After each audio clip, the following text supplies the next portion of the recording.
What's up, everybody, and welcome back again to the show. Welcome back to another episode of Seahawks Now. Today, we're talking about Marquez Valdes-Scantling being added to the 49ers active roster. Will he get revenge against the Seahawks?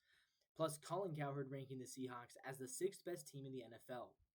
But first, the Seahawks injury report versus the 49ers. The game obviously coming up on Sunday, week one of the NFL season, about to get underway. Let's take a look at what that injury report is going to look like. As of today on Wednesday, it looks pretty good. This is according to Seahawks.com. They opened their 50th season with a pretty healthy roster. Torrey Horton, who did have an injured ankle, was a full participant in practice today and is doing great.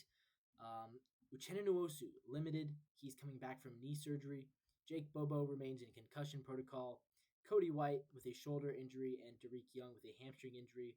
Their injuries were not previously disclosed. On an encouraging note, Tyrese Knight was not listed on the injury report. Mike McDonald calling that great news. In total, 49ers have 16 players on their injury report, although 10 of them were full participants. They are notably missing Trent Williams, although his absence was for rest. Jordan James was a running back. Juwan Jennings, wide receiver. Both of them were limited participants. So yeah, looking at that injury report for the Seahawks, only one guy was a full participant. That was Torrey Horton, but only four who were limited participants. That would be Jake Bobo, Cody White, Derek Young, and Uchenna Nwosu. Now, the big thing that sticks out here is obviously the positions. Four of the five guys that we list on our injury report are wide receivers. That is concerning. That's concerning to me that, pretty much outside of Cooper Kupp and Jackson Smith and Jigba, all four of our other receivers are dealing with some sort of injury. It makes me wonder, should we have kept Marquez Valdes-Scantling around? We'll get to that in a second. He is now on the 49ers. It also makes me wonder, maybe should we have kept a guy like Steven Sims who could, return punts, return kicks, and maybe get out there for a couple of passes? Should we have kept a guy like Ricky White III, who was a 7th-round draft pick, who I thought could really help this team out, and instead is on the practice squad? And maybe this does open the door for Ricky White III to get in there at some point in the season if guys continue to get banged up. But yeah, I mean, it is definitely concerning to me to see that four of our six receivers are dealing with injuries. Who's Sam Darnold going to throw the ball to? I don't know. Meanwhile, looking at the 49ers injury report, yeah, Trent Williams did not participate in practice today, but it was not injury related. Jordan Watkins with an ankle, and then Yetur Gross-Matos with a knee injury. Jordan James, Juwan Jennings, and Dominic Pooney all were limited.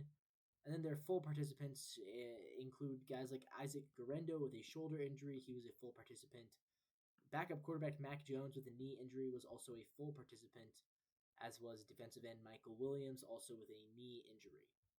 So yeah, I mean, it's a relatively healthy squad. The running backs are both healthy. That's good to see. And the defense, very, very healthy, outside of Uchenna Nwosu, who continues to be a limited participant as he recovers from that knee surgery, but I think he is going to play week one, which is big time for us. So yeah, it feels good to have a fairly healthy roster. Obviously, guys like Christian Haynes, he's on the IL to start the season off, but he'll be back at some point in the year, and it wasn't even a sure thing that he was going to start this season anyways. Moving on, I want to talk about Marquez Valdes-Scantling a little bit more, right? MVS just added to the 49ers active roster, and like I was saying, it would probably be nice to have him around right now. Obviously, hindsight is 2020. The Seahawks probably had no way of knowing that Marquez Valdes-Scantling was going to end up suffering, that four of their other six injuries outside of Marquez Valdes-Scantling were going to suffer injuries, right? How could they have known that Torrey Horton, Jake Bobo, Cody White, and Derek Young were all going to get hurt? They probably couldn't have, although they did have Jake Bobo already had a concussion. Torrey Horton was dealing with an ankle, so you could say they already did know this. At the end of the day, they chose not to keep Marquez Valdes-Scantling around. But now he is on the 49ers, and he's just added to their active roster, which means he's going to play against us on Sunday. Is he going to get revenge? Is this going to be a Marquez Valdes-Scantling revenge game? Probably not, right? He knows what he is. He's a fourth-string wide receiver who doesn't play on special teams. There's a reason why he got cut, right? There's a reason why he's not going to be on the team. But if you want to, the more concerning angle is MVS obviously has the playbook, right? He has Clint Kubiak's playbook. He understands what the Seahawks offense might try to pull against the 49ers. And I feel like if I'm the 49ers, what I'm doing is I'm trying to pick as much knowledge as I can out of his brain before the week begins. Obviously, they probably aren't going to be able to learn everything. They're not going to learn all of our secrets. But Marquez Valdez-Scantling, yeah, he knows the playbook. He can definitely kind of have those conversations with the Niners defense about here's the sort of schemes you're going to be looking at. Here's what Clint Kubiak is going to do. And I feel like just because of that alone, it probably was a mistake to let Marquez Valdez-Scantling go and to let him end up on a team that you are playing not only in week one, but a team that is your divisional rival that is going to matter. I mean, these games matter a lot. There's a real possibility that the Seahawks and Niners are both contending for the playoffs, and the winner of this game is going to matter a lot more than maybe even we think towards the end of the season. The fact that we gave all of our offensive playbook knowledge to them in the form of Marquez Valdez-Scantling, yeah, that is definitely concerning. Obviously, Brock Purdy doesn't have a great receiving unit with Deebo Samuel shipped out of town.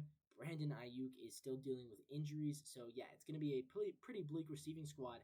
MVS could probably make an impact for the 49ers right away. But I think the bigger impact that he's going to have is, yeah, if he decides, yeah, I'm going to share that playbook, I'm going to share my secrets, my knowledge, I think it would only be fair for him to do that after getting cut. Let's move on to my final topic of the day. Colin Cowherd just ranked the Seahawks as the sixth best team in the NFL. I want to talk about whether or not I agree with that and whether or not I feel like we can reach the sixth best team in the NFL. Can we reach that potential? Look, the Seahawks certainly can be a good football team. I don't think there's any reason why we can't. We have a lot of talent on offense. We have a lot of talent on defense. We have a talented young head coach. I think Sam Darnold's a big X factor. I think whether or not he can really be the guy he was last year in Minnesota, that's going to matter a lot. I also think health plays a big role.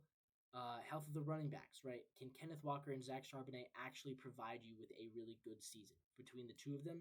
I hope that they can. Last year, they didn't really do that. I think there's also a very young offensive line and a very young receiving core. I think it matters about progression, right? Can Charles Cross take the next step? Can Abraham Lucas take the next step? And can they stay healthy? And is Gray Zabel going to step into the league on day one and be a really, really elite offensive lineman? On the receiving side of the ball, same thing. Your tight ends, A.J. Barner and Elijah Arroyo, can they break out? Can they take that next step? They're both very young. Torrey Horton, what's he going to do? Jackson Smith and Jigba. It's a very, very young team. And I think, yes, while they have this potential, I think it's unfair to put this expectation on them that they are going to be a top 6 or even top 10 or top 15 team in the league.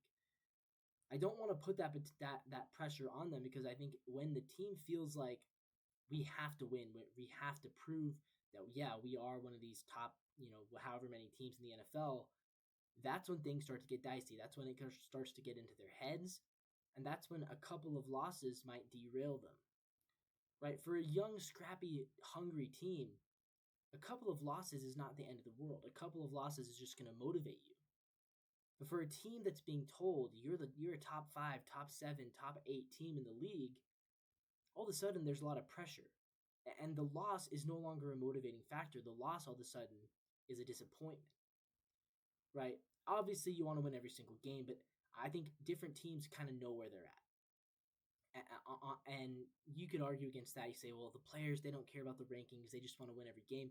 That's probably true. But at the same time, I think the teams and the players are smart enough to understand this is where we're at. We are a young team with a new quarterback and a young head coach and a lot of young players getting their first or second years as starting position players in this league.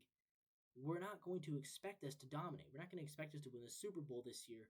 What we want is to see some growth and to see some guys progress and take the next step. And I think they can do that. But I'm not going to go ahead and say we're the sixth best team in the NFL. A, because I don't even truly believe that myself. And B, because I don't think it's worth adding to the pressure that these guys are already facing every single Sunday. With that being said, guys, that's going to wrap things up for today. As always, leave a like, leave a comment down below, and subscribe to the channel if you want to see all sorts of new breaking Seattle Seahawks content.